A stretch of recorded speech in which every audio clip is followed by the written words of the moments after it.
નમસ્કાર, હું Rinku Prajapati public India ન્યૂઝમાં આપનું સ્વાગત કરું છું। શરૂઆત કરીએ આજના સમાચારની। બોરિયાવી ગામના માથાભારે શખ્સે જમીનનો દસ્તાવેજ કરી ન આપ્યાની રીસ રાખી આધેડ ઉપર લાકડી વડે હુમલો કર્યો। બોરિયાવી ગામના એક માથાભારે શખ્સે મેં સર્વે નંબર 258 વાળી જમીનનો બાનાખત કરાવેલો છે, તે જમીનનો દસ્તાવેજ કેમ કરી આપતા નથી તેમ કહી આધેડ ઉપર લાકડી વડે હુમલો કરતા મામલો પોલીસ મથકે પહોંચ્યો છે।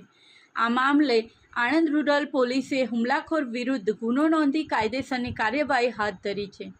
આણંદ તાલુકાના બોરિયાવી ગામમાં આવેલ પટાક વિસ્તારમાં રહેતા 50 વર્ષીય ગીગાભાઈ શેલાભાઈ ભરવાડ પશુપાલન કરી પરિવારનું ગુજરાન ચલાવે છે। તેઓ આજ રોજ બપોરના સમયે બોરિયાવી સીમમાં આવેલ રાજુ હાલાણીના ફાર્મ નજીક ચાલતા જતા હતા। તે વખતે ગામમાં જ રહેતા સંગ્રામભાઈ કાળાભાઈ ભરવાડ તેઓની ક્રેટા ગાડી લઈને ત્યાં આવી ચડ્યા હતા અને ગાડી ઊભી રાખી જણાવ્યું હતું કે તમે અમને અજીતભાઈ રામાભાઈ પઢિયાની સર્વે નંબર 258 વાળી જમીનનો બાનાખત કરાવેલો, તે જમીનનો દસ્તાવેજ કેમ કરાવી આપતા નથી।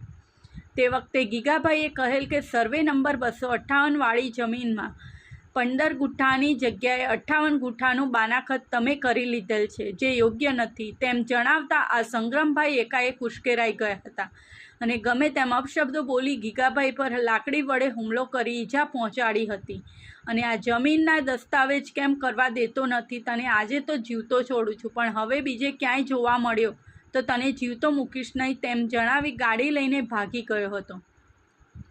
આ બનાવ અંગે ગીગાભાઈ શેલાભાઈ ભરવાડની ફરિયાદના આધારે આણંદ રૂરલ પોલીસે સંગ્રામભાઈ કાળાભાઈ ભરવાડ વિરુદ્ધ ગુનો નોંધી કાયદેસરની કાર્યવાહી હાથ ધરી છે।